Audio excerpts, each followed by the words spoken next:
નમસ્કાર વિદ્યાર્થી મિત્રો, એસએન વિદ્યાલયના ઈ લર્નિંગ સેશનમાં આપનું હાર્દિક સ્વાગત છે। હું શીતલ પરમાર ફરી એક વખત 9મા ધોરણના અંગ્રેજી ગ્રામર સાથે ઉપસ્થિત છું।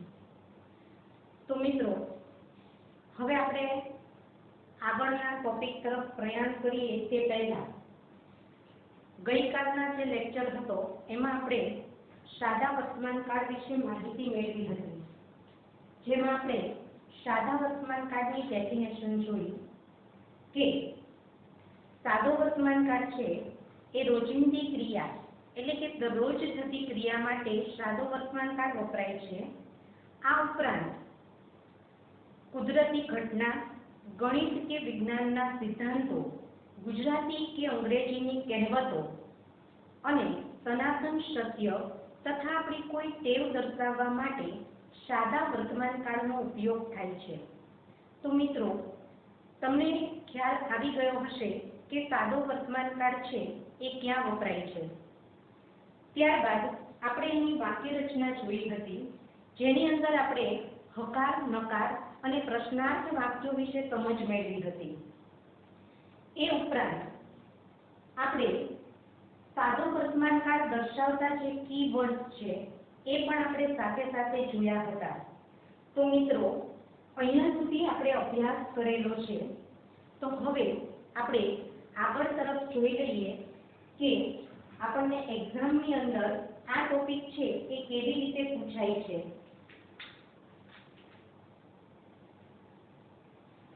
તો મિત્રો, સૌપ્રથમ તો તમને જે વાક્ય આપેલું છે એ સાદા વર્તમાન કાળમાં છે કે નહીં એ આપણને ખ્યાલ તેના ઉપરથી આવશે એ આપણે જરા જોઈ લઈએ।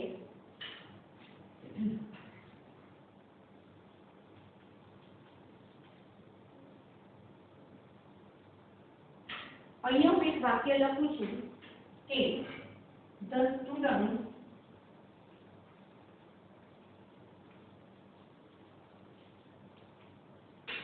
learn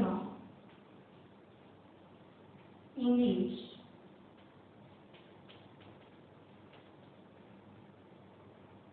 daily। તો મિત્રો, અહીંયા સેન્ટેન્સ લખ્યું છે કે the student learn English daily. આની અંદર આપણે સમજવાનું છે કે ધ સ્ટુડન્ટ છે કર્તા છે, ત્યારબાદ આપણે ક્રિયાપદ મૂક્યું છે કે જેનો નિયમ છે આઈ વી યુ જે બહુવચનમાં નામ હોય તો ક્રિયાપદનું મૂળ રૂપ આવે અને હી શી એકવચનમાં નામ હોય તો ક્રિયાપદનું એસ કે ઈએસ વાળું રૂપ વપરાય છે। તો મિત્રો, અહીંયા જો સ્ટુડન્ટ છે તે બહુવચનમાં આપેલું હોવાથી આપણે તેની સાથે લર્ન ક્રિયાપદનું મૂળ રૂપ મૂકેલું છે। તો મિત્રો, આ જ વાક્ય છે એને આપણે ડેઈલી શબ્દ છે એના પરથી પણ ઓળખી શકીએ કે આ સાદા વર્તમાન કાળનું વાક્ય છે। મિત્રો, આ જ વાક્ય છે કે જેને આપણે નકાર અને પ્રશ્નાર્થમાં ફેરવવું હોય તો આપણે શું ચેન્જીસ કરવા પડે એ જોઈ લઈએ। તો પ્રથમ આપણે એને નકારમાં ફેરવીશું। તો સૌપ્રથમ આવશે કર્તા ધ સ્ટુડન્ટ, ત્યારબાદ નકાર અને પ્રશ્નાર્થ માટે ડુ અથવા ડઝ શબ્દનો ઉપયોગ થાય છે। તો મિત્રો, અહીંયા પણ ધ સ્ટુડન્ટ છે તે બહુવચનમાં હોવાથી આપણે તેની સાથે ડુ નો ઉપયોગ કરીશું કે ધ સ્ટુડન્ટ ડુ નોટ, એની સાથે આવશે ક્રિયાપદનું મૂળ રૂપ લર્ન ઇંગ્લિશ ડેલી। હવે આ જ વાક્ય છે એને આપણે પ્રશ્નાર્થમાં ફેરવવું છે। તો શરૂઆતમાં આપણે લખીશું કે do the student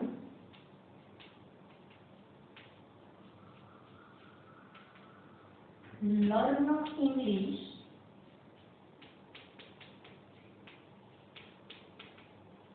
daily question mark. તો તો મિત્રો આ રીતે આપણે સાદો વર્તમાનકાળ છે એના વાક્યને ઓળખી અને તેને નકાર અને પ્રશ્નાર્થમાં ફેરવતા આપણે શીખવાનું છે. હજુ આપણે એક વાક્ય જોઈ લઈએ મિત્રો. સેકન્ડ,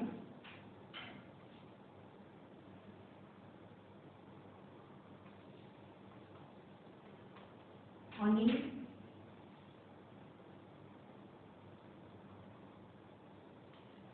explain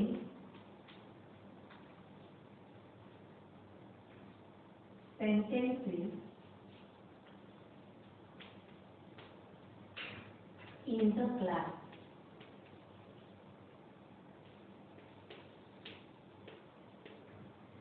તો મિત્રો સેકન્ડ સેન્ટેન્સ છે કે Anil explain sentences in the class.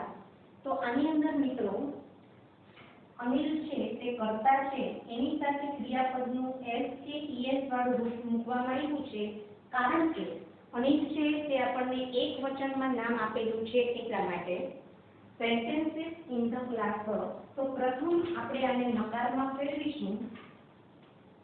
તો અનિલ ડઝ નોટ, પણ મિત્રો એક વસ્તુનું ખાસ ધ્યાન રાખજો કે જ્યારે આપણે ડઝ નોટ નો ઉપયોગ કરીએ ત્યારે તેની સાથે ક્રિયાપદનું મૂળ રૂપ જ વાપરવામાં આવે છે, એટલે કે એક્સપ્લેન્સ નું થઈ જશે એક્સપ્લેનર.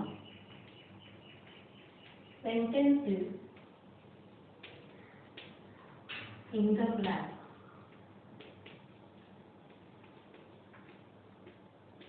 ત્યારબાદ આ જ વાક્ય છે કે જેને આપણે પ્રશ્નાર્થમાં ફેરવવું છે. તો મિત્રો શરૂઆતમાં આપણે લખીશું કે does Anil explain sentences in the class.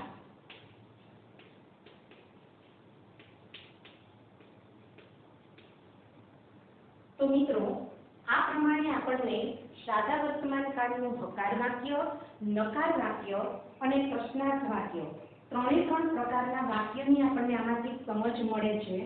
તો મિત્રો પ્રથમ તમને પ્રેક્ટિસ માટે બીજા થોડા વાક્ય આપું છું કે જેની તમે ઘરે પ્રેક્ટિસ કરી શકો.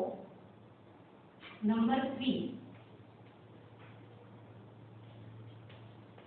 Sachin is good every morning.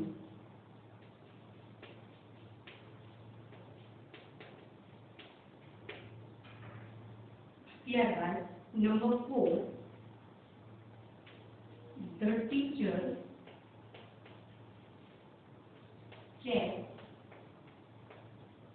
our notebook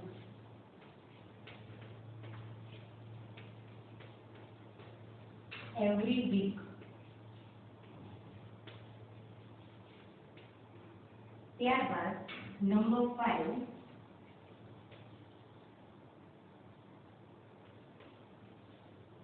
the players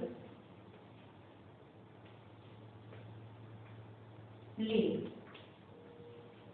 cricket very well.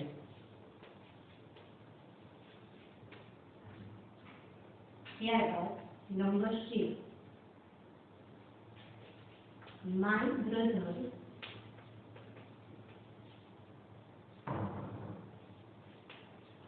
goes to office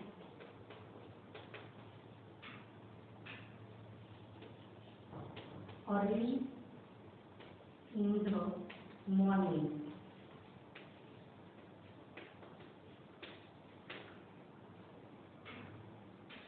Number 7,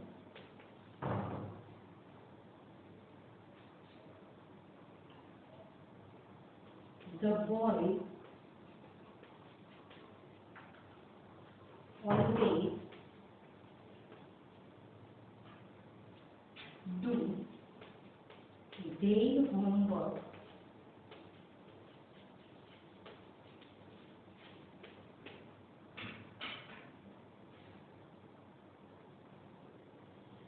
તો મિત્રો આટલા વાક્યો છે એ તમે પ્રેક્ટિસ કરશો તો એના ઉપરથી તમને ખ્યાલ આવી જશે કે સાદો વર્તમાનકાળ છે એમાં કેવી રીતે નકાર અને પ્રશ્નાર્થની વાક્ય રચના બને છે. હવે આપણે આગળ જોઈ લઈએ. મિત્રો, આની અંદર અમુક કીવર્ડ્સ એવા છે કે જે તમે વાક્યની શરૂઆતમાં અથવા તો વાક્યની વચ્ચે લખી શકો છો. જેમ કે આપણે એક્ઝામ્પલ જોઈએ કે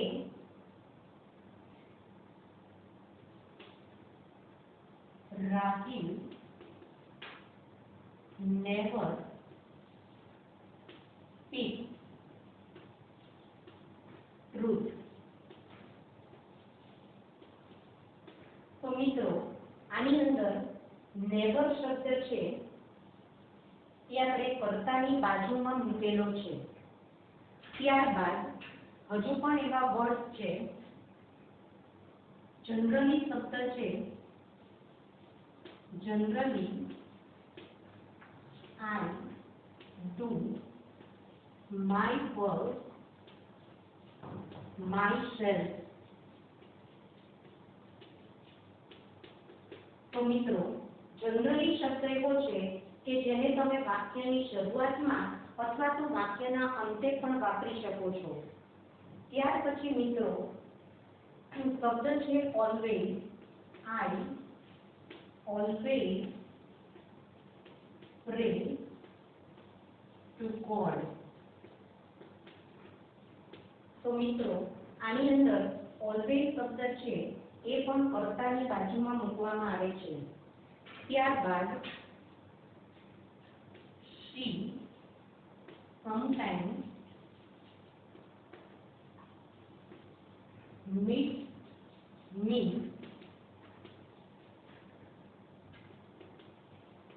in the garden. તો મિત્રો, સમટાઈમ્સ શબ્દ એવો છે કે જે કર્તાની બાજુમાં અથવા તો વાક્યની શરૂઆતમાં પણ વાપરવામાં આવે છે. ત્યારબાદ શબ્દ છે often. He often watches mobile. તો ઓફન શબ્દ છે એ પણ કર્તાની બાજુમાં મૂકવામાં આવે છે. તો મિત્રો, આવા જે શબ્દો છે એને આપણે કર્તાની બાજુમાં અથવા તો અમુક શબ્દો છે એ વાક્યની શરૂઆતમાં અને અમુક શબ્દો છે એ વાક્યના અંતે પણ આવી શકે છે. તો મિત્રો, અહીંયા આપણે વાત કરી સાદા વર્તમાનકાળના વાક્ય વિશે. હવે આપણે આગળ જોઈ લઈએ કે જ્યારે આપણને સાદા વર્તમાનકાળની ખાલી જગ્યા પૂછવામાં આવે તો ત્યારે આપણે એમાં કેવી રીતે ક્રિયાપદના રૂપને મૂકવાનું છે એની આપણે થોડી પ્રેક્ટિસ કરી લઈએ.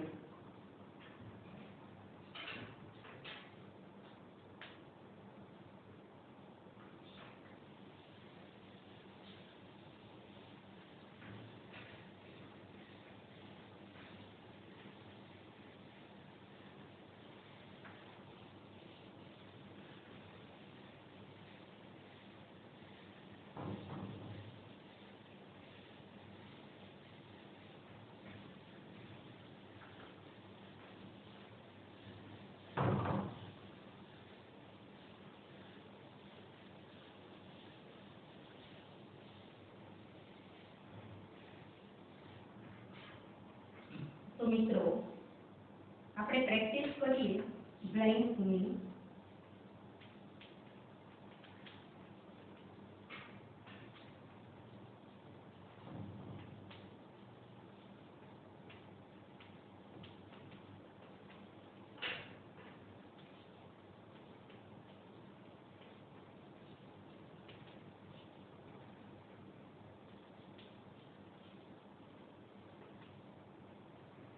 Fill in the blanks with appropriate words. તો ફર્સ્ટ ઓફ ઓલ આપણે તો બ્લેન્ક્સની શરૂઆત કરીશું. એમાં ક્રિયાપદ છે એને આપણે કેવી રીતે મૂકવાનું છે એ આપણે સમજવાનું છે.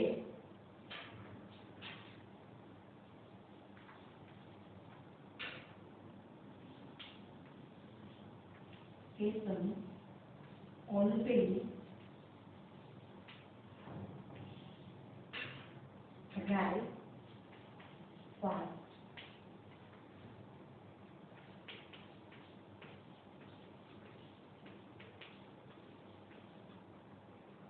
Second છે Mira sometimes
તો મિત્રો આ જે બ્લેન્ક છે એ આપણે લખી છે.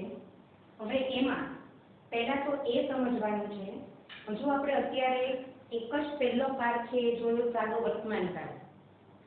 જ્યારે આપણે બધા જ કાળ શીખીશું તો ત્યારે એ બધી જ બ્લેન્ક છે એમાંથી કઈ ખાલી જગ્યા કયા કાળની છે એ કેવી રીતે સમજવું એ આપણને આ બ્લેન્ક દ્વારા સમજાશે.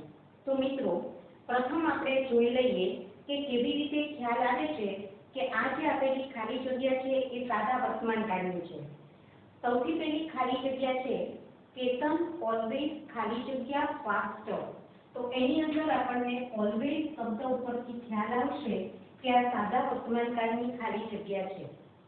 ત્યારબાદ મીરા સમટાઈમ્સ ખાલી જગ્યા ટુ ટેમ્પલ. તો એમાં પણ સમટાઈમ્સ ઉપરથી આપણને ખ્યાલ આવશે કે આ સાદા વર્તમાન કાળની ખાલી જગ્યા છે. ત્યારબાદ નંબર 3 એમાં નેવર પરથી નંબર 4 અને 5 એની અંદર આપણને એક પણ કીવર્ડ આપેલા નથી. તો કેવી રીતે આપણે સમજશું કે સાદા વર્તમાન કાળની ખાલી જગ્યા છે? તો મિત્રો આ જે બંને ખાલી જગ્યા છે એમાં પહેલી છે ધ સન ખાલી જગ્યા ઇન ધ ઈસ્ટ. તો તે પોતે કુદરતી ઘટના છે. સૂર્ય છે તે પૂર્વમાં ઉગે છે. તો એમાં આપણે રોજ બોલવાની જરૂર નથી કારણ કે એ સનાતન સત્ય દર્શાવે છે, માટે એ ખાલી જગ્યાને આપણે સાદા વર્તમાન કાળમાં ગણીએ છીએ. ત્યારબાદ ધ બર્ડ્સ ખાલી જગ્યા ઇન ધ સ્કાય. પક્ષીઓ આકાશમાં ઉડે છે એ પણ એક સનાતન સત્ય છે, માટે કુદરતી ઘટના હોવાથી એને પણ આપણે સાદા વર્તમાન કાળમાં ગણીશું. ત્યારબાદ નંબર 6 કે જેની અંદર શબ્દ આપ્યો છે ડેઈલી. ત્યારબાદ નંબર 7 જેમાં તમને શબ્દ આપેલો છે એવરી ડે. ત્યારબાદ નંબર 8 એમાં આપ્યું છે સમટાઈમ. નંબર 9 એમાં આપ્યું છે એવરી યર અને લાસ્ટ બ્લેન્ક છે એમાં આપ્યું છે એવરી મંથ. તો આ શબ્દો ઉપરથી આપણે ઓળખી શકીએ કે આ બ્લેન્ક છે તે સાદા વર્તમાન કાળની છે. હવે મિત્રો સેકન્ડ નિયમ આપણે એ યાદ કરવાનો છે કે જો ખાલી જગ્યા હકારમાં આપેલી હોય તો તેમાં કયા કર્તા એવા છે કે જેની સાથે ક્રિયાપદનું મૂળ રૂપ આવે અને કયા કર્તા એવા છે કે જેની સાથે ક્રિયાપદનું એસ કે ઈએસ વાળું રૂપ આવે. તો પ્રથમ આપણે જોઈ લઈએ કે કેતન છે એ એક વચનમાં નામ હોવાથી એમાં ક્રિયાપદનું રૂપમાં રાઈટ ધ આન્સર આવી શકે. ત્યારબાદ મીરા એ પણ એક વચનમાં નામ છે એટલે આવશે ગોડ. ત્યારબાદ ધે, તો ધેની સાથે ક્રિયાપદનું મૂળ રૂપ વપરાય છે એટલે આવશે કમ. ત્યારબાદ ધ સન, તો સૂર્ય પણ એક વચન સિંગ્યુલર હોવાથી એમાં આવશે રાઇઝિસ. બર્ડ બહુવચનમાં હોવાથી આવશે ફ્લાય.